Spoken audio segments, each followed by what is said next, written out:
আজ কি নবদ্বীপ চন্দ্র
নাচানাচি না করে বলে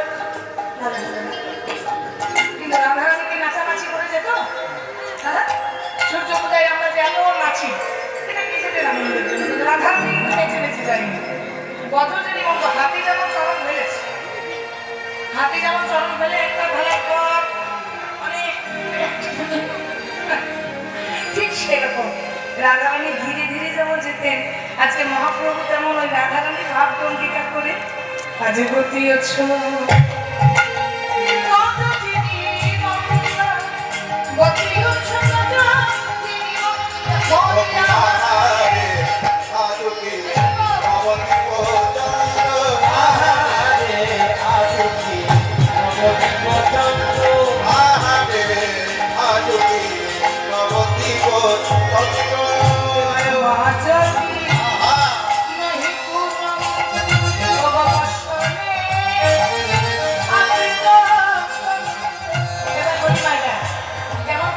শাড়ি পরেছে জানো, সারা লম্ব ঢেকে বহু শাড়ি পরেছে, কিন্তু এখনকার মেয়েরা এটা রাগারাগি যেন করবেন না।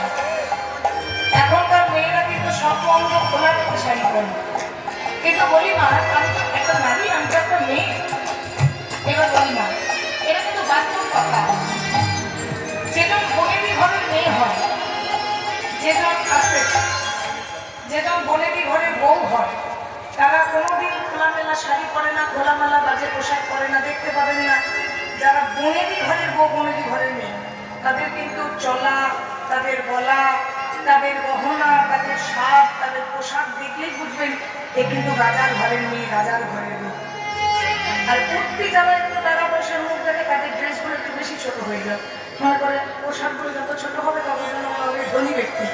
না না, যারা রাজার ঘরের মেয়ে হয়, রাজার ঘরের বউ হয়, রাধারানী যেমন সর্বঙ্গ ঢেকে শাড়ি পরতো, তেমন আজকে বর্ষণে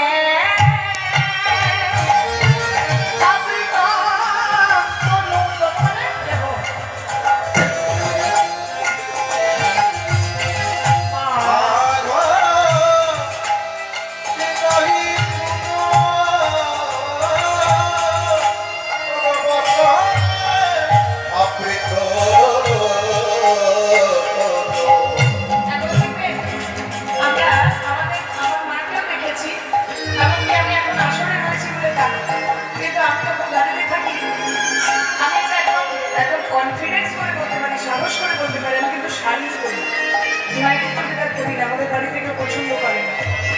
তো শাড়ি যে পরা, আমাদের কিন্তু শাড়ি পরা কিন্তু এইভাবে বাড়িতে সবসময় লোকজন আসে, যেমন করে বাড়িতে মন্দির আছে, সেখানে মাদকের সেবা হয়, সেখানে আসে। এখনো কিন্তু আমার মা থেকে দেখেছে, এখনো কিন্তু ঘোমটা দেয়, এখনো মা ঠাকুমা, আমার শাশুড়ি মা জামাইয়েরও তো অবশ্যই জানি না, আমি তো মাঝে মাঝে বলি গরমে ঘোমটা দিতে হবে না, কিন্তু এটা আমার অভ্যাস। তো তেমন একটা গায়ে ঢাকা নিয়ে শাড়ি পরাটা বনেদি ঘরের একটা মেয়েদের কালচার। কিন্তু এখনকার মায়েরা তো পিঠের মধ্যে নানা রকম ব্লাউজে ডিজাইন করে, ও ঢেকে দিলে একটা দেখতে পাবে। এটা রাগারাগি কথা না, এটা বাস্তব কথা। করি বল যাদের মধ্যে এত সমাজে দুর্ঘটনা, এই জন্য দাঁড়িয়ে আমাদের মতন নেই যায় এত দুর্ঘটনা। করি বল বর্ষণে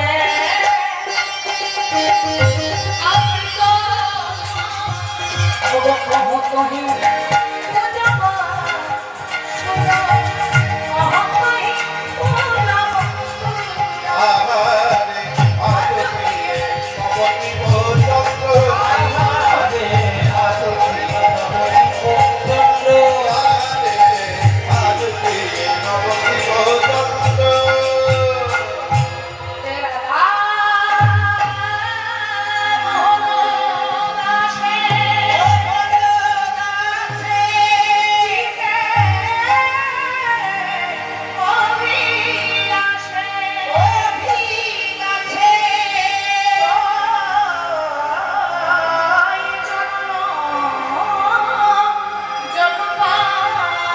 চরণ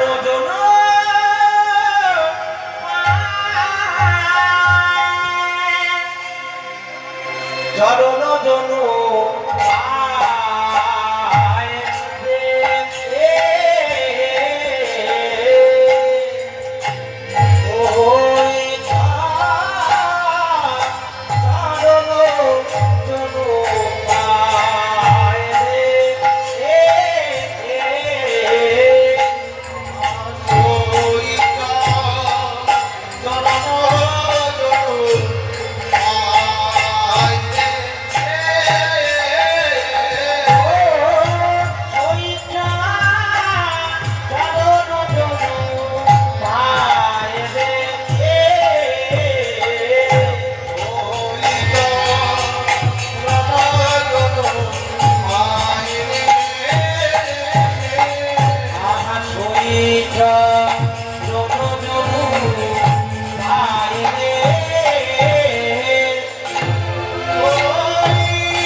Thank you.